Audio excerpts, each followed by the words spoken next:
Hello everyone, I'm Jim Durrett, Mayor of Montgomery County, and I'm just pleased to bring you another one of our Spotlight series videos where we're actually shining the spotlight where it needs to be shown. And today, I get to interview our IT director, Mr. Skip Burchett. And I will say this, I know this interview is gonna turn out really good, but with all the stuff y'all do with IT, it may be digitally improved or edited or something. Because I know, I mean, you can make me look prettier than I need to look. Well, you know, I can. We can do a few things. I'm gonna do some touch up. Okay, no, I'm kidding. So Skip, let's start off. I just want to know about Skip Burchett. I want everybody to know about Skip Burchett. Just you go back as far as you want to go to where we are today. Okay. Well, I'm from Clarksville since 2001. We moved to from Oklahoma to Clarksville in 2001, and then went to Clarksville Academy, graduated in 2004, went and studied management of information systems at University of Memphis, and then came back to work for in Clarksville for Right Technology Solutions, just a local IT consulting firm. Really, that's where I kind of got some exposure to a lot of different technologies and different systems, became familiar with a lot of different areas. One of those was voice over IP phone systems, and that was then where I saw an opening for network administrator here at the county, specifically for VoIP, and so I applied and started working here in 2013, and that at that time was over all of the phone telecommunications and CCTV camera network and access control. Yeah. Kind of how So that was when, 2013? 2013. Yeah, yeah. So, but your family's from here. Family's from here. I was actually born in Nashville. We moved away for my dad's work, but the rest of my family is all here. Yeah. Yeah. Let me tell you about what Thanksgiving's like for a Burchett. I've seen pictures. I've seen pictures. I've seen pictures. So, what started you down this technology path? School? Really, probably all the way back to high school. My technology teacher, Carrie Miller, she's still at Clarksville Academy today.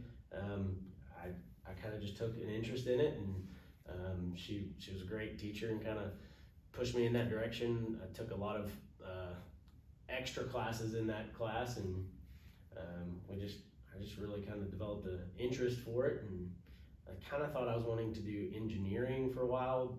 It's kind of a similar field, but kind of when I saw Calc 4 and all the different math, I finally decided computers is where I wanted to be. So you became director when? July of 2020. So 2020, that was an interesting time to become director of IT. So, as you know, with COVID, there's a lot of people doing a lot of new things with technology about that time. So that was about 2 years ago. That had to be a pretty big challenge for you. And I know you've been here since 2013. You work with every single department. Right. You knew everybody. It wasn't like you were stepping into this role that you didn't know everybody, but when you stepped into an environment that our country had never been in. I mean, if you would have mentioned working remotely in Clarksville in mid 2019, just nobody would have thought about it. There were people in the greater IT world, big IT companies that were doing remote work or had remote employees, but county governments just weren't ever. That wasn't even on the radar. Right. And so it was quite the departure from what we had been planning for and prepared for. So there was a lot of change that had to happen. And some of the federal stimulus money, or whatever you want to call it, really the CARES Act really helped us from a technology standpoint. But we really had to just jump into it before that CARES Act money came along and whatever. And so what were some of the big challenges for doing that? Gosh. Everything? That was a very challenging time. We were having to make a lot of decisions with very little information of what our long-term plan was. We just needed a plan. We needed a lifeboat. Right. We were trying to build a ship, and had time to build a lifeboat. So, Yeah. That was very challenging to take a little bit of information we had and try and forecast a long-term plan for those purchases, and where we might end up being. So, I have a great team here, and I relied heavily on them. And then we all just kind of used our collective experience in the field to just make a plan for how we could. But I mean, like taking the clerk's office and moving half of them to another building, and then some departments just working remotely from home, Right. and giving them the tools and the equipment that they needed. Right. We didn't have the tools, so we had Right. to a lot of times buy those tools. Thankfully, there was CARES Act funding to do that. But even then, the 50 states in the United States were all buying from the same Dell or wherever, and so we were fighting for resources, and that was a challenging time to get product, get it out and deployed. We deployed what would be the equivalent of about 4 or 5 years worth of computers in about 3 months, and so it was just all hands on deck from the time you get in to the time you go home, and then some, and it was just it was a whirlwind. I never will forget that we put that smart board in the mayor's conference room, and I don't know when that was. It was probably in maybe 2018. Something like that. Yeah, and we loved it because of all it could do, but never in a million years did I envision that. Be doing WebEx video Yeah, conferencing. and then every department or every elected official, they all wanted them. They had to have them, and now we have that capability. And so, I don't have a lot of meetings that are WebEx or Zoom or that kind of stuff, and probably average one a month. But back during the height of COVID, that was every meeting. Right. Well, and it was every meeting, and people that have never done it before. That was another thing, is training people on how to use all this technology, because there was a lot of people that were in the same boat, but even less frequently using. I still call like, hey, how do I do this? Right, and so what's kind of been interesting is we had to rapidly get the equipment deployed, but also rapidly train the users on how to use this equipment. And now we're seeing that a lot of people have transitioned this into part of their normal operations. I'm sure most people that are listening to this have probably experienced some Zoom or WebEx or GoToMeetings or whatever. But in the beginning, y'all were actually having to start the meetings for everybody. Right. Because Right. the knowledge went in the departments. Right. Like today, if we're gonna have a meeting in my office today and it's WebEx, Shelly starts it. Or Melissa starts it, and they, you walk in the conference room and it's on the smart board. Right. But y'all were having to do that for everybody. Right. That was very challenging, because sometimes we were needing to be remote ourselves for safety, and in the beginning, and then trying to get everybody's WebEx going. So for everybody else to work remotely, there was a lot of need for IT to be everywhere. Yeah. At that time. So. Do you know off the top of your head how many phones we have? Phones? I think we have around 1,050, pretty close to. How many desktops? 750, close to. Yeah. So we got a lot of devices out there. A lot of laptops, smart pads, all of that. Oh yeah, if you talk about laptops and other devices, we're probably more than 10,000 devices out there. Wow. But that's not all y'all do. No, that's not all. It's not all devices, is it? It's not all devices. It's not all that's devices. actually just half of our house over here. So I know your role is like across the board. And you know that when you start talking about technology stuff, I get lost pretty quick. But what's a typical day look like for you? I'd say my first initial response feels like emails. I just get hundreds a day. So there's always emails to deal with. Some of those are, notifications of different things, but a lot of them require action or delegation, things like that. So that takes a huge amount of time. But a lot of times I'm having to deal with balancing the day-to-day fires of whatever's hot. This thing needs to be dealt with right now, and get somebody on that, to finding time for more long-range planning, or we have software go-lives that are in various stages of implementation. So project management of projects as they go along, planning, like testing, evaluating new technologies to make sure that we stay on the cutting edge, make sure that we're supporting all of our departments effectively. That's a big part of what I have to do. And then we also make all the purchases for all county equipment in Montgomery County government, so county IT equipment, I should say. And so that's a lot. That's a lot. It's a lot. Just left a budget hearing. You know all about it. So it is a lot, and all of those have to be approved by me, and so a lot of days juggling the budget and making sure that all the taxpayer dollars are spent most effectively. But you have a good team too, don't you? Absolutely. I mean, that is what I'm just trying to keep all this team rowing in the right direction. But they're all, experts in their field. I have an office of 17 experts.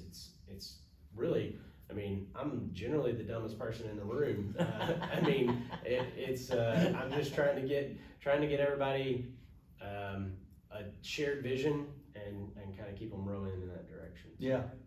Yeah, well, you were talking about new technologies. I was in a meeting Thursday afternoon. It started at 4:30, and I was in there. Kelly Jackson was in there, who's the county clerk. Joey Smith, director of health, and I think that was it. And so we're all sitting there, and in unison, all three of our phones went off, and they were all silent, but they went off because it was a thunderstorm. And so that's one of the technologies that and I don't know that people realize that, if it snows and our parking lots are covered and our sidewalks are covered, we don't shut down for the convenience of the employees. We shut down because of the convenience of the citizens and making sure that they've got a safe way in and out. But we struggled with notifying everybody.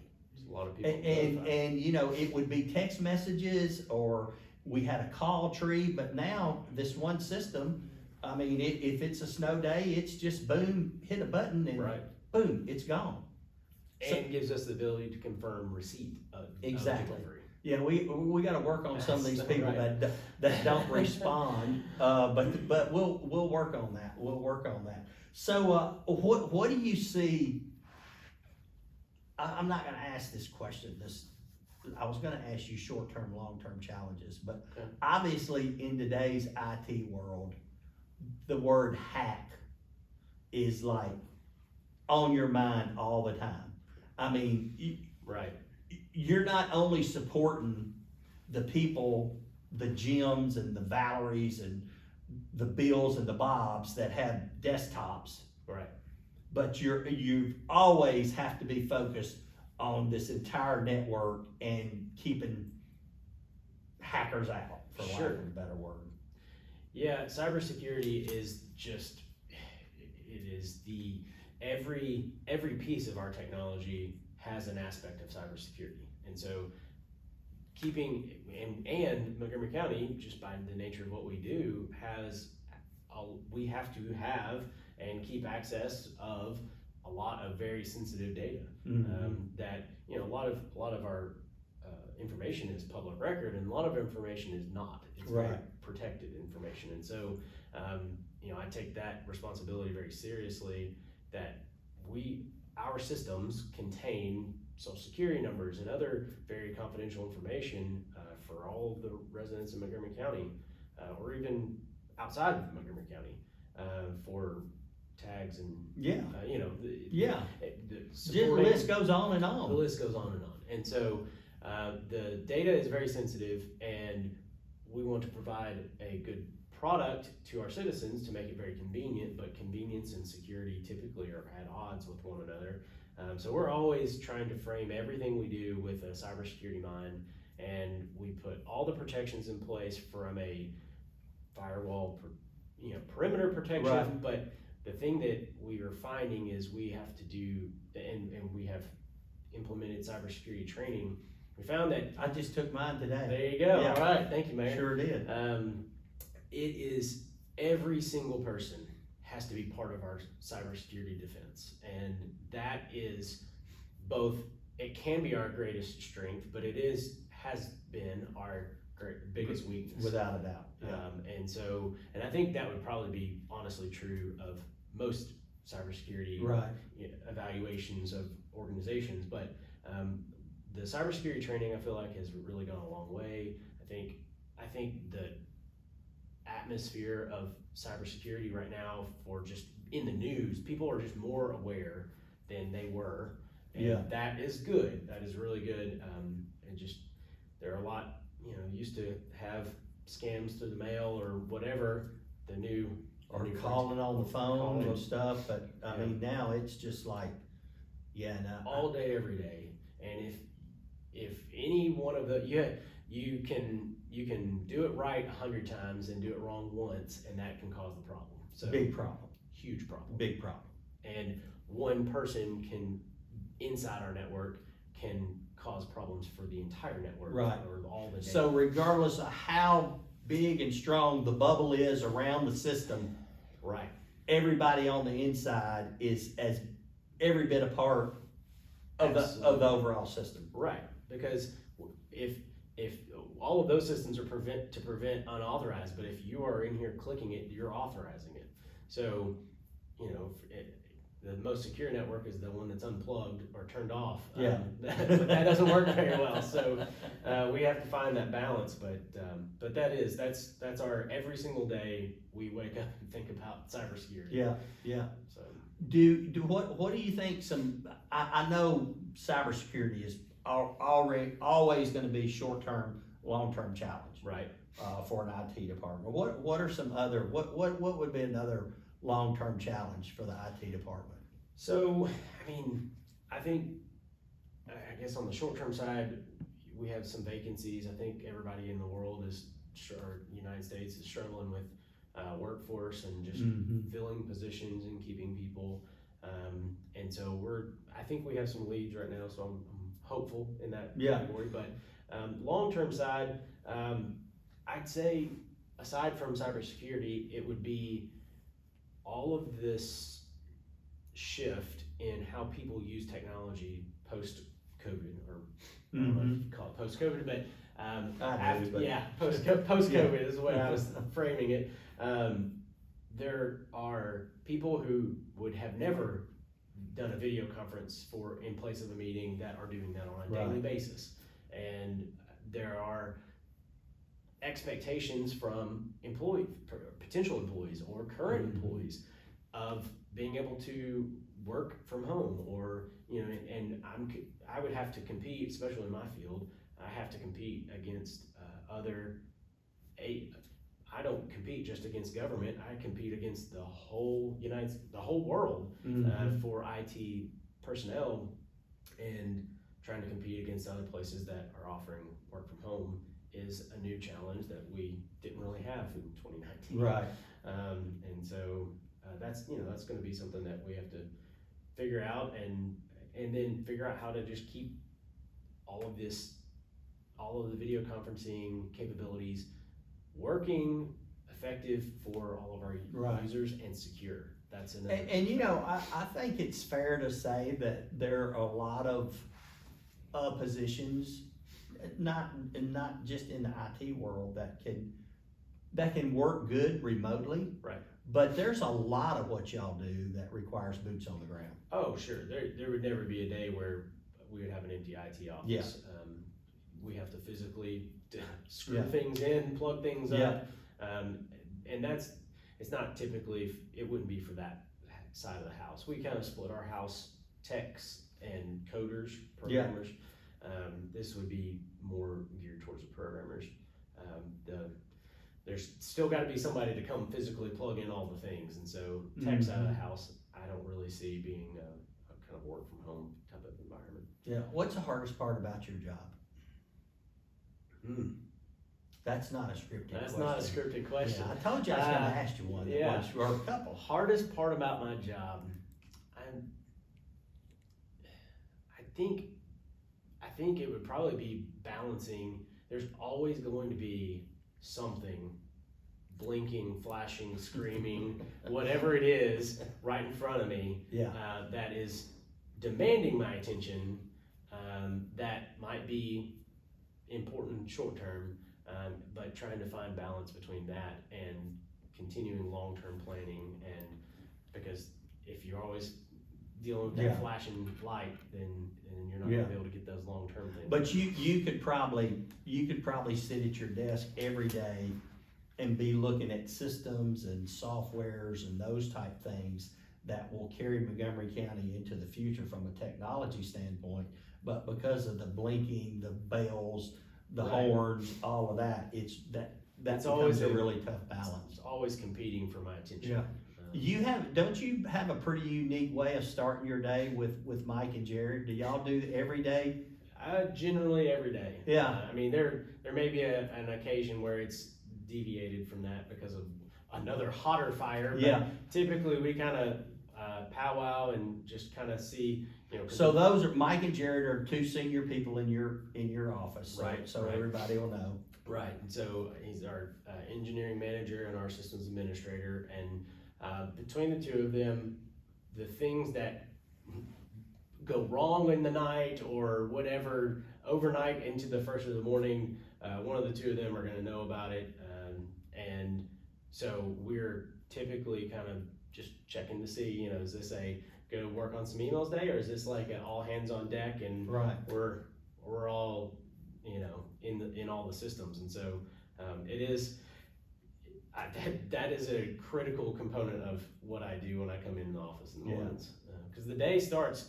I mean, the IT stuff never turns off, and so it's just a matter of sometimes us humans have to sleep, and so we a lot of things can happen overnight, and we have very resilient systems. So generally, those things that are down, or let's say, aren't affecting the end users because we have redundant systems. And so, but we still have to go get those other things back up. So that's the idea. Yeah. So what made you decide, I may ask you this question, but obviously in what you do, there's every small business to every Fortune 500 company has people that serve as their IT director or whatever they want to call it. Right. Why government? Well, I've kind of always enjoyed being connected, involved in the community that I'm in, raising family in, raising kids, and I feel like it's a way that I can give back. I can be involved in the community that I'm in, and when I'm downtown at the Downtown Commons at an event, I can see the things that we've installed and worked on there, and I don't know. I can kind of take pride in that and have a sense of accomplishment, and I really enjoy being in the community that I'm working for. So you're talking about I think you mentioned you've got a couple of leads on some people that might come to work. Why are you going to tell them to come to work for Montgomery County? I mean, because the technology side of it, I mean, I don't want to say it is what it is, but I mean, it kind of is what it is. So there's got to be something that sways them. Sure. Well, and that's where I would go, is that when you're I don't know, supporting the county clerk, and that they service a lot of our residents. A lot of our departments do, but county clerk is just one that a lot of people visit because they have to get their tags renewed. And every time that your mom or your dad or your brother or your sister or whoever is going to get their tags renewed, you're helping implement, maintain, troubleshoot the systems that achieve that. And so when there's a very low wait line that is a huge testament to our county clerk and all of their efficiencies there. But we have a small part to play in that, in the IT systems that we support them with. Yeah. So helping them be more efficient, saves your family some time when they're going through the line. And, like I said, downtown, when I'm downtown at Downtown Commons, or if when the F&M arena's up, and I just enjoy going and using these services, and I like being a part of. And so I would tell people that it's pretty exciting, and there's not many times when you could start your day over at the mayor's office in a boardroom executive type of, and then end up over in the jail working on on a computer. So, if you have, I guess there are ways, but that's a pretty unique environment. It truly is. Yeah. And I think you said something that made me realize, and maybe, I've worked in government a long time, but made me realize that, what y'all are doing, you're really servicing everybody in Montgomery County. Because if it's not Kelly, it's at the election commission, it's at the assessor's office, it's at building and codes, it's at the sheriff's department, it's at 911, it's at the mayor's office. Y'all are everywhere in county government. Right. Yeah. Yeah. And by extension, by us servicing the user base here in the county government, and then them servicing all the residents in Montgomery County, I feel like that's our contribution. And so I feel like that's how we can. That's awesome, but it's a big burden too. It is, because if something goes down in the clerk's office, or at 911, or in the mayor's office, my phone would be very busy if those things are going on, and it has, and I'm sure it will continue. But yes, I will get a lot of phone calls, text messages, carrier pigeons, whatever people have said. So what would you tell somebody if you met them out on the street, and during your conversation with them, they were thinking about moving to Montgomery County? Why would you tell them to move to Montgomery County? I've had not exactly that. I've probably had that scenario, but just this past week, a potential employee a potential new hire. I'm trying to sell our position, not only our position, but our community to them, to why they want to relocate their family here. And I kind of I've said it many times, I feel like Clarksville and Montgomery County has the smaller town feel, not Mayberry, but smaller town feel, and with bigger city amenities. And so I'm also a foodie, and so I'm excited about all of the food things coming.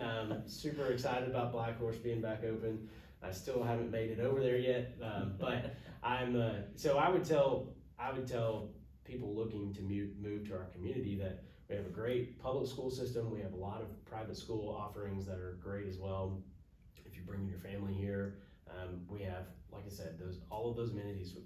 Hospital nearby. We have a little bit of everything, and so that's a really, entertainment wise, especially with the F&M Marina coming soon, and the private developments just down the road. I think all of those things are just going to be more and more and more reasons to sell Montgomery County to people. Awesome. So what do you think is one of the most gratifying experiences you've had in your current role? Well, I've had a lot, and they range in just from taking care of some technology, but really the things that stick with you the most, I think, is when you feel like you've had a change in somebody's personal life or in some way. And so I feel like, without sharing too much, I've had the opportunity through some kind of specific leadership with some staff members in the past where I really feel like I made a difference in their work and personal life, and I feel like that really had a meaningful impact on them. Yeah. And that's the thing that resonates with me. That's awesome though, man. That is awesome. Pretty rewarding. Yeah. When you can feel that way. Yeah, sure is. So. Is there a question that I haven't asked you that you think the public should know the answer to? Not my password or anything like that. I don't know that, Mayor. Let's see. Question that I'm kind of drawing a blank at the moment, but Yeah, there's just a ton that this office does, and a lot of great staff that takes care of all of those things. And we, the things that get talked about a lot are the hardware, the pieces of technology that are out. But there's a lot. Half of my department are programmer software support. Yeah. And they are working every single day, making sure that all the systems that everybody uses continue to operate.